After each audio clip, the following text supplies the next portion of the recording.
أعوذ بالله من الشيطان الرجيم. بسم الله الرحمن الرحيم.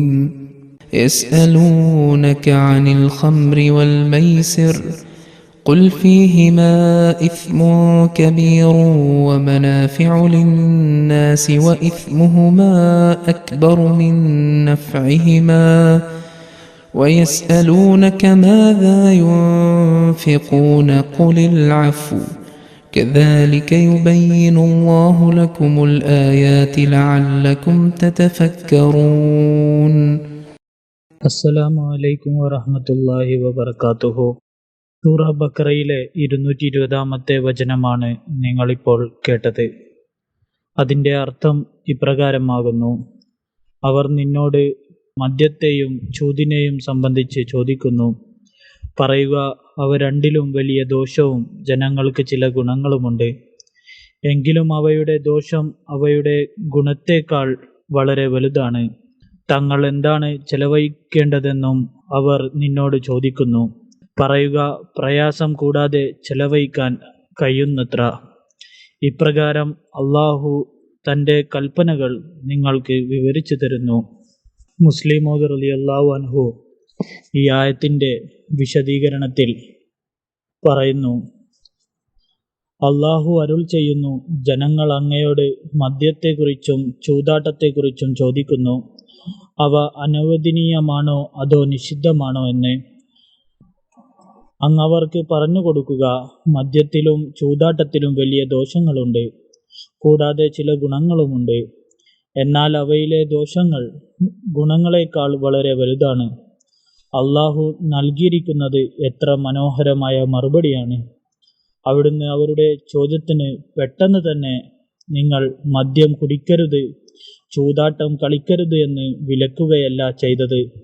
മറിച്ച് അവയിൽ ചെറിയ ചില ഗുണങ്ങളുണ്ടെങ്കിലും ദോഷങ്ങളാണ് കൂടുതലെന്ന് വ്യക്തമാക്കി തന്നു. ഇനി നിങ്ങൾ സ്വയം ചിന്തിച്ചു നോക്കൂ, നിങ്ങൾ എങ്ങനെയുള്ള നിലപാടാണ് സ്വീകരിക്കേണ്ടതെന്ന്. ഈ മറുപടിയിലൂടെ അടിസ്ഥാനപരമായി ദൈവത്താലെ നമുക്കായി ഒരു നിയമം നിശ്ചയിച്ചു തന്നിരിക്കുകയാണ്. അതായത്, ഏതെങ്കിലും ഒരു കാര്യത്തിൽ ഗുണം കൂടുതലും ദോഷം കുറവുമാണെങ്കിൽ അത് സ്വീകരിക്കുക. എന്നാൽ ദോഷം കൂടുതലും ഗുണം കുറവുമാണെങ്കിൽ അത് ഒരിക്കലും സ്വീകരിക്കരുത്. പ്രത്യേകിച്ച് ഇസ്മുൽ കബീർ, അതായത് വലിയ പാപം അടങ്ങിയിരിക്കുന്ന കാര്യങ്ങൾ ഒരിക്കലും ചെയ്യരുത്. ഇസ്ം എന്നാൽ പാപം എന്നാണ് അർത്ഥം. കൂടാതെ നന്മകളിൽ നിന്നുള്ള വഞ്ചിക്കപ്പെടൽ അഥവാ നന്മകൾ നഷ്ടപ്പെടുക എന്നും ഇതിനർത്ഥമുണ്ട്. അതായത്, ഒരു മനുഷ്യനും തൻ്റെ നന്മകൾ നഷ്ടപ്പെടുന്നതിനോ പാപത്തിൽ ചെന്നു ചാടുന്നതിനോ കാരണമാകുന്ന ഒരു കാര്യവും ചെയ്യാൻ പാടില്ല. അതിൽ പ്രത്യക്ഷത്തിൽ ചില ഗുണങ്ങൾ കാണുന്നുണ്ടെങ്കിലും പോലും. തുടർന്ന് അള്ളാഹു മനാഫിഉ ലിന്നാസ്, മനുഷ്യർക്ക് ഉപകാരപ്രദമായവ എന്ന് അരുൾ ചെയ്തതിലൂടെ ഇസ്ലാം നമ്മെ പഠിപ്പിക്കുന്നത്, നിങ്ങളുടെ നോട്ടത്തിൽ ഒരു വസ്തു എത്ര തന്നെ മോശമാണെങ്കിലും അതിൻ്റെ നല്ല വശങ്ങളെ പൂർണ്ണമായി നിഷേധിക്കാൻ നിങ്ങൾക്ക് അവകാശമില്ല എന്നാണ്. മദ്യവും ചൂതാട്ടവും പോലുള്ള തിന്മകൾ പോലും ചില ഗുണങ്ങൾ അടങ്ങിയിട്ടുണ്ടെങ്കിൽ ദോഷം വരുത്തുന്ന മറ്റ് കാര്യങ്ങളെ എങ്ങനെയാണ് നിങ്ങൾ ഗുണങ്ങളെ ഇല്ലാത്തവയായി കണക്കാക്കുക? തീർച്ചയായും അവയുടെ ദോഷങ്ങളിൽ നിന്ന് സ്വയം രക്ഷപ്പെടുകയും വരും തലമുറകളെ സംരക്ഷിക്കുകയും ചെയ്യേണ്ടത് നിങ്ങളുടെ കടമയാണ്. എന്നാൽ നിങ്ങളുടെ കാഴ്ചപ്പാട് എന്നത് ഒരു കാര്യത്തിൻ്റെ ഇരുണ്ട വശം മാത്രം കാണുന്നതാകരുത്. മറിച്ച് ഓരോന്നിൻ്റെയും ഇരുണ്ട വശവും വെളിച്ചവുമുള്ള വശവും നിങ്ങളുടെ മുന്നിലുണ്ടായിരിക്കണം. സത്യാവസ്ഥ അംഗീകരിക്കുന്നതിൽ നിങ്ങൾ ഒരിക്കലും മടി കാണിക്കരുത്. യസ്അലൂനക അനിൽ ഖംറി വൽ മൈസിർ, അഥവാ അവർ അങ്ങയോട് മദ്യത്തെയും ചൂതാട്ടത്തെയും കുറിച്ച് ചോദിക്കുന്നു എന്നതിൽ നിന്നും വ്യക്തമാക്കുന്നത്, മുസ്ലിങ്ങൾ അക്കാലത്ത് സ്വയം തിരുമേനി സല്ലല്ലാഹു അലൈഹി വസല്ലമയോട് ഇതിനെക്കുറിച്ച് ചോദിക്കാറുണ്ടായിരുന്നു എന്നാണ്. യാഥാർത്ഥ്യത്തിൽ അറബിയയിലെ നിവാസികൾ മദ്യപാനത്തിന് അത്രമേൽ അടിമപ്പെട്ടിരുന്നു. അതിലവർ അഭിമാനം കൊണ്ടിരുന്നു. ഒരു അറബി കവി പാടിയതുപോലെ, അല്ലയോ എൻ പ്രിയേ, നീ ഉണരുക, വലിയ പാത്രത്തിൽ ഞങ്ങൾക്ക് രാവിലത്തെ മദ്യം പകർന്നു തരൂ.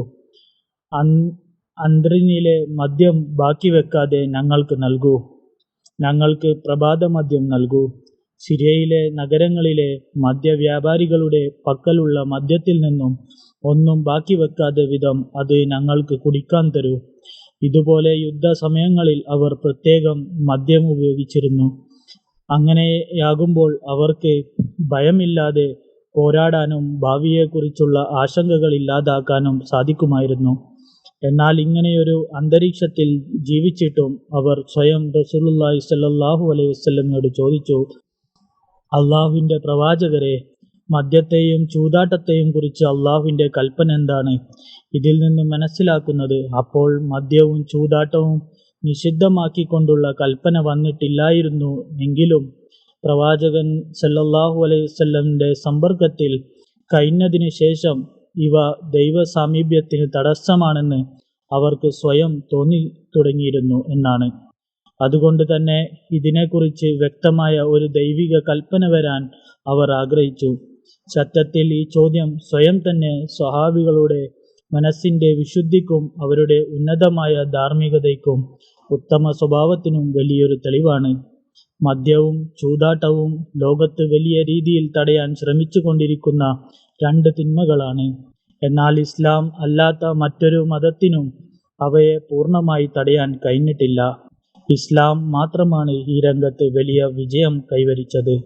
ബാക്കി ഇൻഷാ അല്ലാഹ് നാളെ. വാഖിറു ദഅ്വാനാ അൽഹംദുലില്ലാഹി റബ്ബിൽ ആലമീൻ.